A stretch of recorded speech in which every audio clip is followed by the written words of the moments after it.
परमात्मा का जो पावन नाम है, वेदों का सार गर्वित है। दिवंगत आत्मा को उस नामी के पास पहुंचाने वाला है। उस नाम को शकुंतला जी को सुनाओ। आप सबकी श्रद्धांजलि, सच्ची श्रद्धांजलि वही है जो गई हुई दिवंगत आत्मा को आप भगवान नाम सुनाते हो। 1 घंटा जब ही सार्थक होता है जब उन्हें नाम सुना हुए।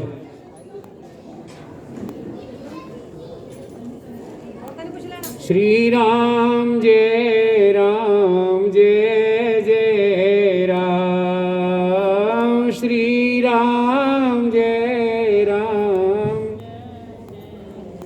श्री राम जय जय राम, श्री राम।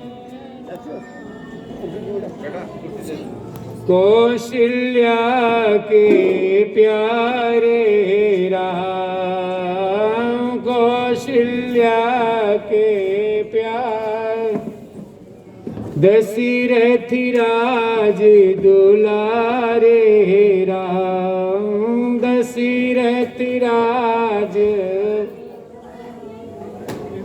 श्री राम जय जय राम, श्री राम जय राम। रघुपति राघव राजा राम, रघुपति राघव पतित पावन सीताराम, पतित पावन श्री राम जय जय राम, श्री राम। जय जय धनुषधारी राम, जय जय धनुषधारी राम, जय जय अवध बिहारी राम, जय जय अवध बिहारी। श्री राम जय जय राम, श्री राम जय राम। बोलो राजा रामचंद्र महाराज की जय, वैकुंठनाथ भगवान की जय, उमापति महादेव की जय, पवन सुत हनुमान की जय। मंच पर विराजमान परम आदरणीय, परम श्रद्धेय पंडित रोहतास जी, श्रद्धा स्वरूपावी माताओं और धर्मानुरागी सज्जनों, आपके समक्ष परम विदुषी दिवंगत आत्मा शकुंतला कश्यप जी छाया चित्र के रूप में आपको दर्शन दे रही हैं। सशरीर इन्होंने त्याग कर दिया, 65 वर्ष की आयु को पूरा किया। ठाकुर जी की कितनी बड़ी कृपा है, इतनी बड़ी आयु को सब परिवार के साथ में अपने जीवन को यापन किया। जिनकी 2 बेटियां हैं, शालू जी और पूजा जी, और जो देवता है जिसने संस्कार किया है वो वंश है, और दामाद जी ज्योति प्रकाश जी और पुष्पेंद्र जी, इनके पूर्व पधारे हुए पतिदेव, शायद मैं उस समय उपस्थित भी था। भगवान मंगल मूर्ति ऐसी दिवंगत आत्मा को दिव्य ज्योति अपनी प्रदान करते हैं और अपनी सन्निधि भी प्रदान करते हैं। पर सन्निधि जब भी प्रदान करते हैं जो व्यक्ति सत्कर्म करता है। माता शकुंतला जी ने अपने कार्यकाल में बड़े अच्छे कार्य किए और अपनी ही उपस्थिति में पतिदेव भी पधार गए। पूजाएं सालू जी माता के दिव्य आचरणों का, स्वयं पदचिन्हों का अनुसरण कर रही हैं। दोनों बेटियों में कोई किसी प्रकार की कमी नहीं। माता के दिए हुए संस्कार आज उनमें विद्यमान हैं। समस्त और क्रिया शास्त्र की आज्ञा अनुसार जो होनी चाहिए वो सब किया है। किसी तरह माता को भगवान का सानिध्य मिल जाए, सालोक्य मिल जाए, सामीप्य मिल जाए, सायुज्य मिल जाए, 4 प्रकार की मुक्ति होती है, कोई भी मिल जाए। ऐसी परम तपस्विनी माता जो सत्कर्म करने वाली, उसे तो स्वर्ग मिलना स्वाभाविक ही है, आप सभी जानते हो। जो सत्कर्म करता है उसको स्वर्ग मिलता है। उसके लिए विमान भी आता है, उसमें बैठ के चला जाता है। जैसे आप हवाई जहाज में यात्रा करते हो आकाश मार्ग में, फिर क्या दिखाई देता है आपको? कुछ भी नहीं, नीचे तो आकाश में उड़ रहे हैं बड़ी अच्छी तरह से आप। इसी तरह माता के लिए आए हुए विमान में आरूढ़ होकर के सत्कर्म का परिणाम उन्हें स्वयं प्राप्त किया। और जो जीवन में दुष्कर्म करता है उसकी दुर्गति होती है, प्राण भी बड़े कठिनाइयों से निकलते हैं। और उसके लिए तो महिषा की सवारी, महिषा माने भैंसा, हाँ जी, यम का वाहन, उसमें बिठा के ले जाता है। वो हाथों में जैसे हथकड़ियां डालते हैं ना, उसी तरह से वो जंजीर में बांध करके ले जाते हैं। जो दुष्कर्म किया है, दुष्कर्म का जो परिणाम है वो भोगना पड़ता है। आप सबने अभी बोला श्री राम जय राम जय जय राम, ये 13 अक्षर का मंत्र है। सोवत जागत शरण तुम्हारी, गोस्वामी तुलसीदास बोलते हैं। इस नाम से कईयों लोगों का तरण तारण हुआ है, प्रत्यक्ष प्रमाण है इस बात का। और बड़ा सरल नाम भी है और सीधा भी है, हर एक कोई ले भी सकता है इस नाम को। और ये नाम उसी नाम ही से मिलाता है जिसके पास हमें जाना है। सब कुछ जाना, कुछ नहीं जाना, उसको नहीं पहचाना जिसके पास हमें जाना है, उसको पहचानने की बहुत जरूरत है। और जो हम संसार में आए हैं खाली संतान पैदा करने के लिए और आहार करने के लिए, मलमूत्र त्याग करने के लिए नहीं आए। कस्तुम को हम कुतिया या तो, मैं कौन हूँ, किस लिए आया हूँ, इस पर विचार करना बहुत जरूरी है। अन्यथा बाद में बड़ा पछतावा होगा। क्यों? जन्म होना आप समझते हो कि बड़ा सरल होता है, नहीं, मैं समझता हूँ बहुत कठिन होता है। जन्म वाले बच्चे को पूछो कि उसकी दशा क्या हो रही है। गर्भ में बड़ा हुआ है, गर्भ माने नरक, जो गर्भवास होता है वो नरकवास होता है। नरक में पड़ा हुआ है, माता कड़वे, कसेले, चरपरे आदि अनेक पदार्थों का सेवन करती है। उस नवजात शिशु को ऐसे लगता है जैसे घाव के ऊपर स्प्रेट लगाते हैं, वो दशा होती है। कोई भी माँ सात्विकी आहार नहीं कर पाती, क्योंकि जीवा को अपने नियंत्रण में नहीं करती हूँ। कड़ुए कसेले पर ज्यादा चलता है उसका मन। पर उस नवजात को कितनी वेदना हो रही है। पंडित रोहतास जी ने आपको गरुड़ पुराण सुनाया कई दिन तक, उसमें लिखा हुआ है 6वें अध्याय में, श्री पतम जगताधार और तन्मायान मोहित ब्रजाम शरणं भक्तवत्सला। भगवान बोलते हैं गरुड़ जी को, हे गरुड़ जी महाराज, जीव कितनी प्रार्थना कर रहा है भगवान से। हाँ जी, वो कहता है इस नरक से मेरे को निकाल दो, मैं आपकी शरण में आ रहा हूं, तुम्हारी माया से मोहित नहीं होऊंगा, मेरे ऊपर कृपा कर दो। तो भगवान बोलते हैं बिल्कुल ठीक है, इंतजार करो और उसके बाद 3 महीना और निवास करो, उसके बाद हम आपको बाहर कर देंगे। जी बाहर आ जाता है। परमात्मा इस काया को सुंदर प्रदान करते हैं, कोई दोष नहीं होता, कोई रोग नहीं होता, निर्विकार है, निर्दोष है।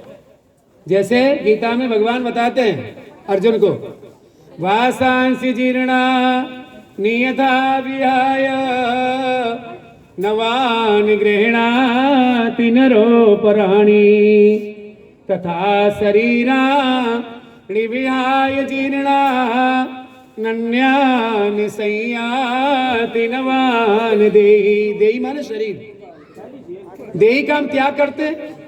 जैसे पुराने कपड़े का त्याग कर देते हैं, जीर्ण शीर्ण हो जाता है, आपके अनुकूल नहीं रहता, उसका त्याग करते हो। और नवाने गृह्णाति नरोपराणि, और नया धारण कर लेते हो। इसी तरह स्थूल शरीर का जीव त्याग करता है और सूक्ष्म शरीर अंगुष्ठ मात्रेण जाकर के प्रस्थान करता है। हमारे पास बंधुओं 3 शरीर होते हैं, सूक्ष्म शरीर, कारण शरीर और स्थूल शरीर। स्थूल शरीर का हम सब संस्कार करते हैं और सूक्ष्म शरीर यात्रा स्वीकार करता है, अंगुष्ठ मात्र अंगूठा जैसी आकृति का। हाँ, इसलिए आत्मा तो अजर हमारा अविनाशी है, उसका कोई छेदन नहीं होता। नैनम छेदन सहस्राणी नैनम दहति पावक न चैनम क्लेदयन्त्यापो न शोषति मारुत। न वायु के द्वारा उसे सुखा सकते हो, न अग्नि में उसे जला सकते हो, न शस्त्र के द्वारा उसको काट सकते हो, अजर अमर है। इसी तरह माता शकुंतला जी अपने पंच भौतिक शरीर का इन्होंने त्याग किया। पंच महाभूतों का बना हुआ ये शरीर है। गोस्वामी तुलसीदास बताते, क्षिति जल पावक गगन समीरा पंच रचित अति अधमो शरीरा। आकाश तत्व, पृथ्वी तत्व, जल तत्व, अग्नि तत्व और वायु तत्व, इन पंच महाभूतों का ये शरीर आपको परमात्मा ने प्रदान किया। साथ साथ में 5 कर्मेंद्रियां जिससे आप काम करते हो, 5 ज्ञानेंद्रियां जिससे आप देखते हो, सुनते हो, बोलते हो, और 5 प्राण भी दी है आपको। शरीर बहुत बढ़िया हो, बड़ा सुंदर हो, गोरा हो, चाहे सांवला हो, पर प्राण न हो, कोई उसकी वैल्यू नहीं करता, उपेक्षा करते हैं और बहुत जल्दी करते हैं, इंतजार भी नहीं करते, शमशान में जाकर के और काष्ठ में जला करके राख कर देते उसको। क्यों? शरीर निष्प्राण हुआ है।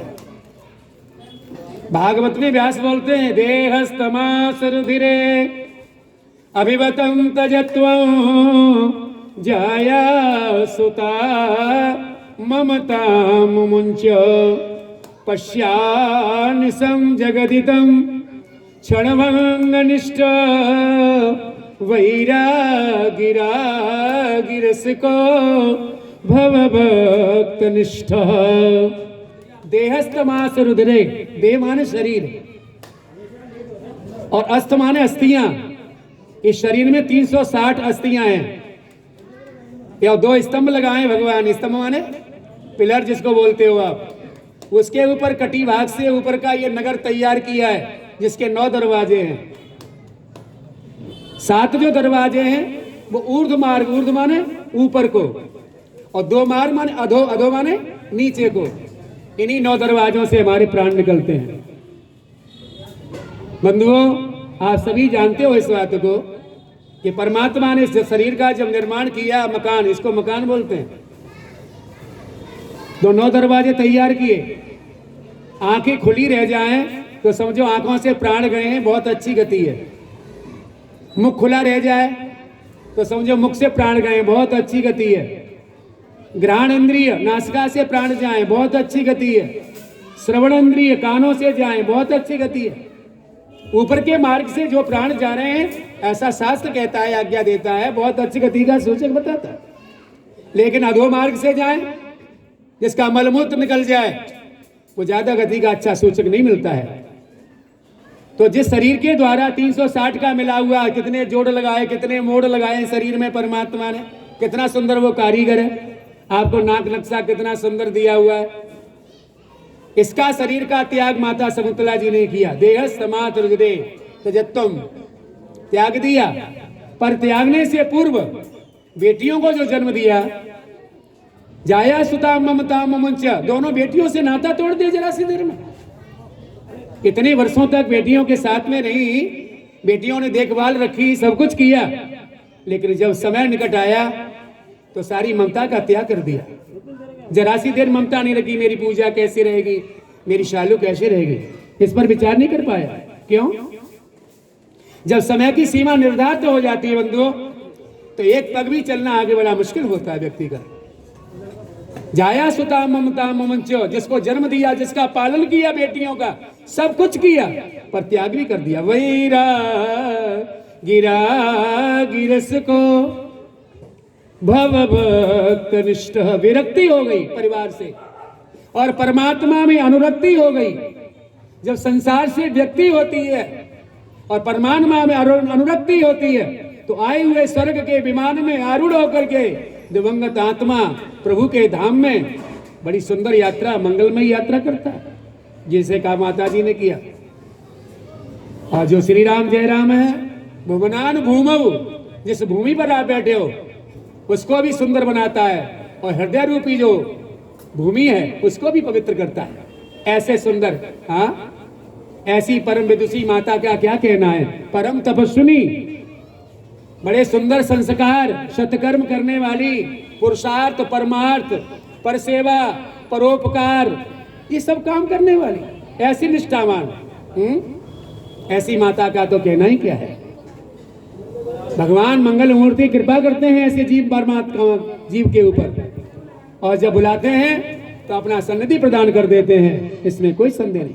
क्यों कि सर्वधर्मान परित्यज्य मामेकं शरणं व्रज अहं त्वां सर्व पापेभ्यो मोक्षयिष्यामि मा शुचि।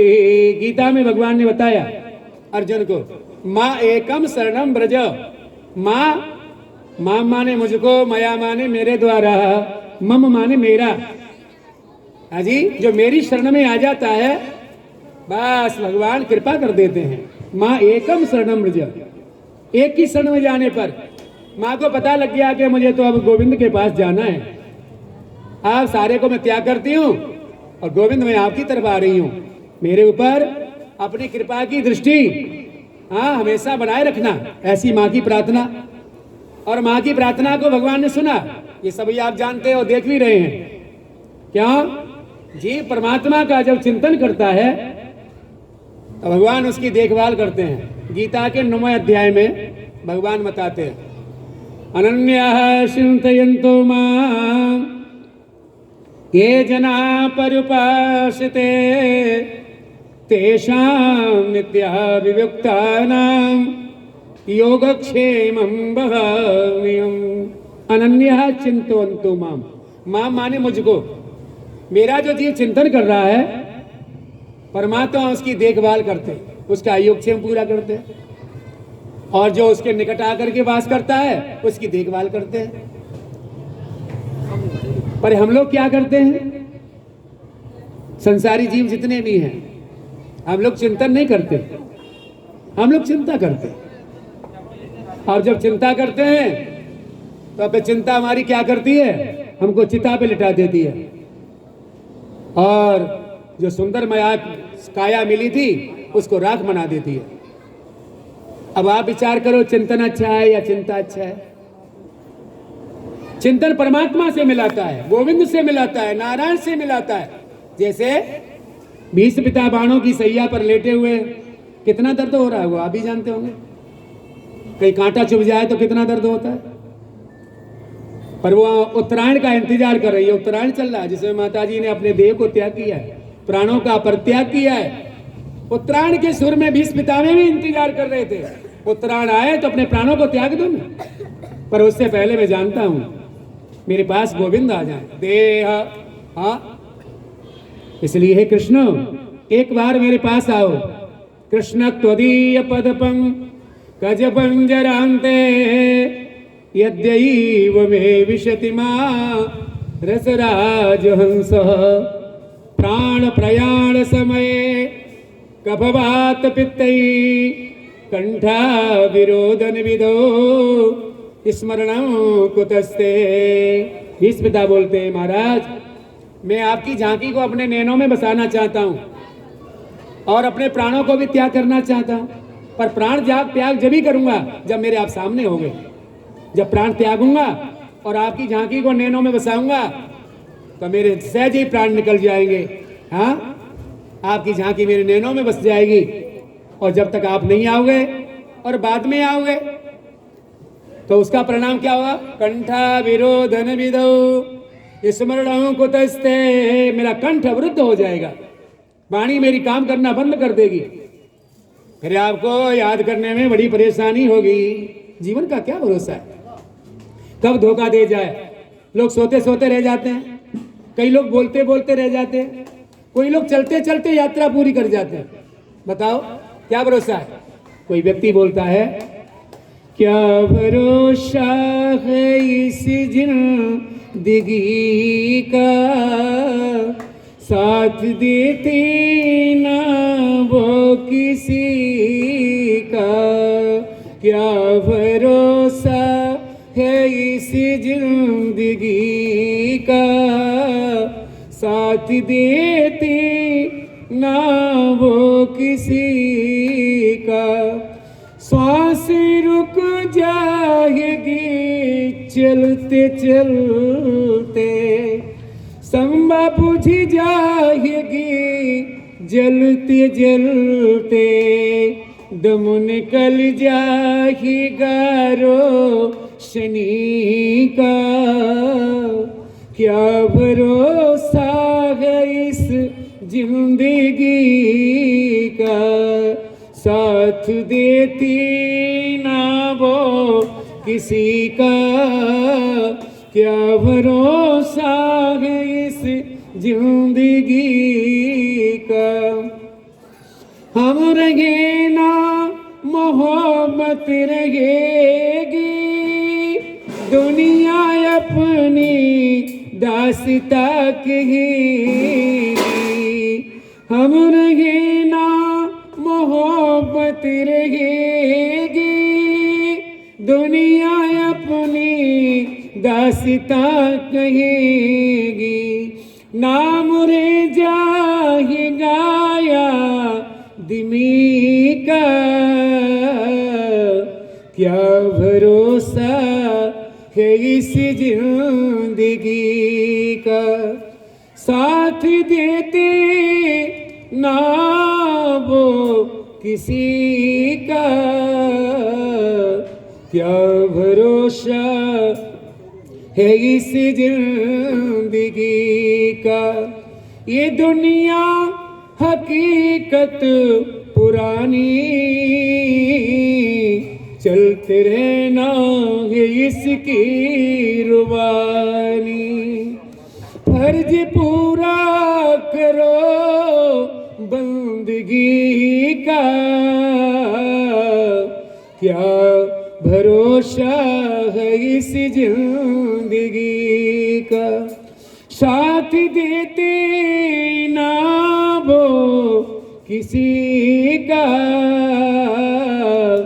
क्या भरोसा है इस जिंदगी का। छोड़ कर संसार से जाना, एक शमशान है वो ठिकाना। दिल दुखाना ना तुम किसी का, क्या भरोसा है इस जिंदगी का। साथ देते ना वो किसी का, क्या भरोसा है इस जिंदगी का।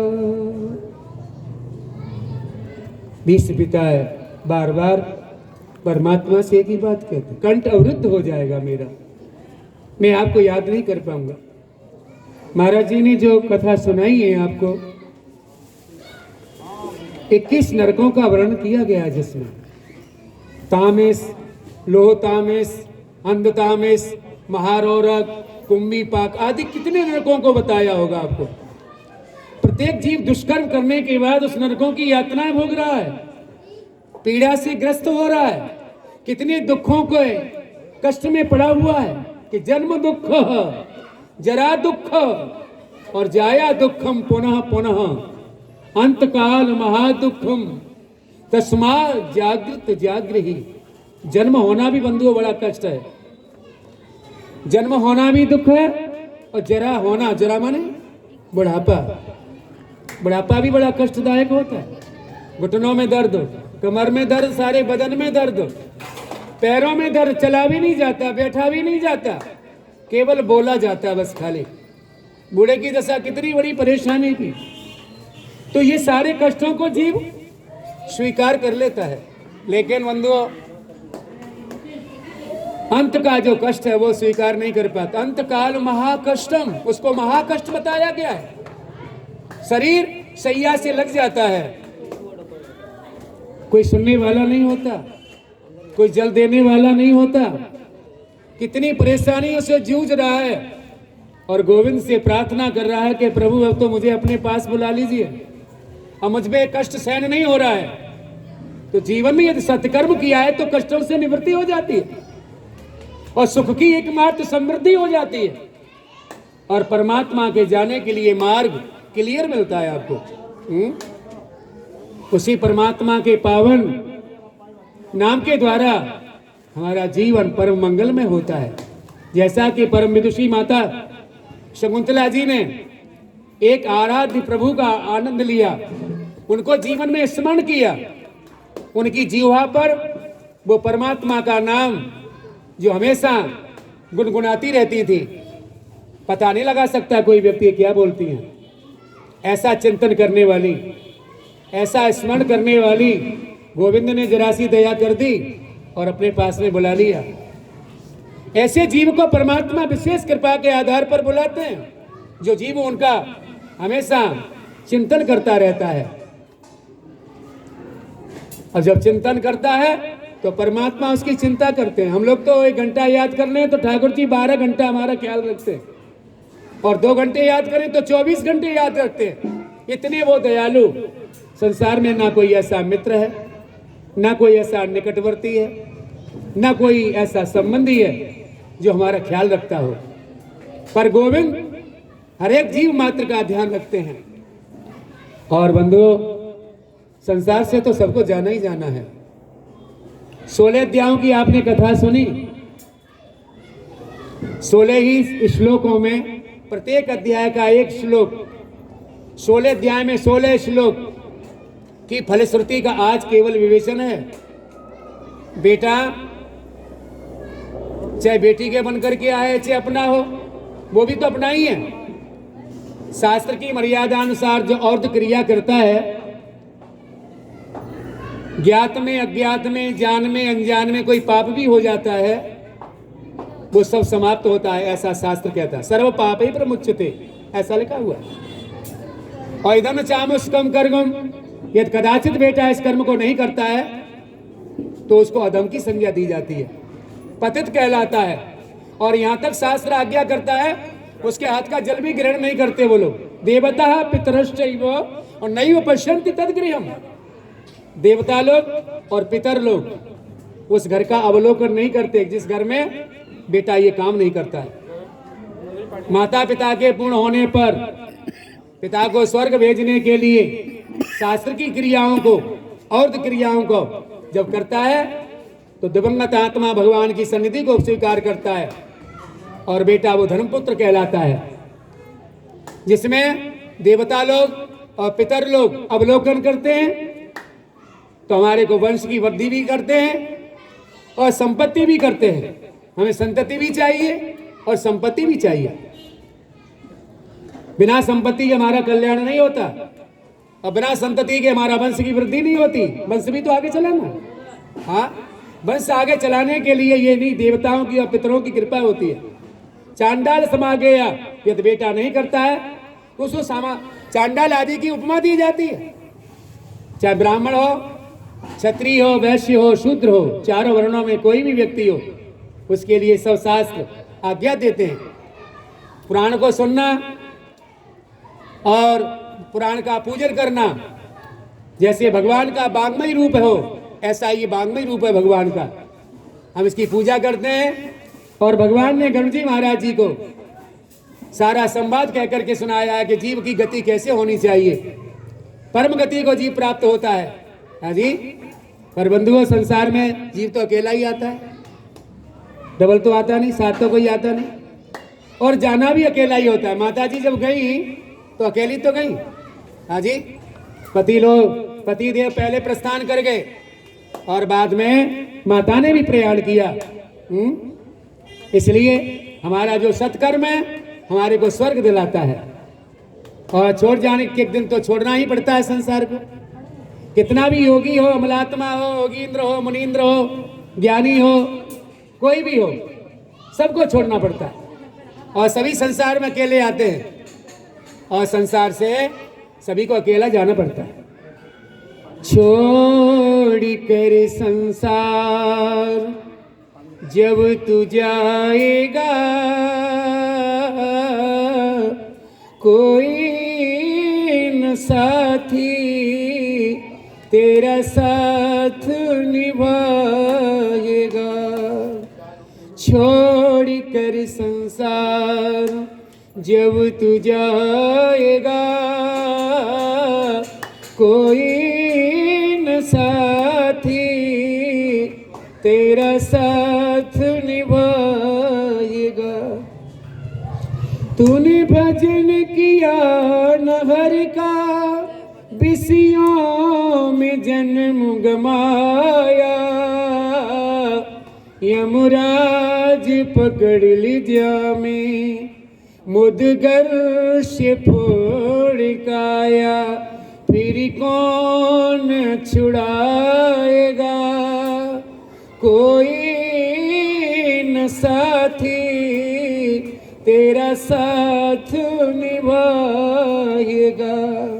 छोड़ कर संसार जब तू जाएगा, कोई न साथी तेरा साथ निभाएगा। इस पेट भरन की खातिर तू पाप कमाता निस्दिन। नारी सुत भैया नाती, छूटेंगे तुझसे एक दिन। फिर घबराएगा, कोई न साथी तेरा साथ निभाएगा। छोड़ कर संसार जब तू जाएगा, कोई न साथी तेरा साथ निभाएगा। क्यों करता मेरा मेरा दुनिया मेरे ने बसेरा। यहाँ कोई न रहने पाता है चंद दिनों का डेरा। हंसी उड़ जाएगा, कोई न साथी तेरा साथ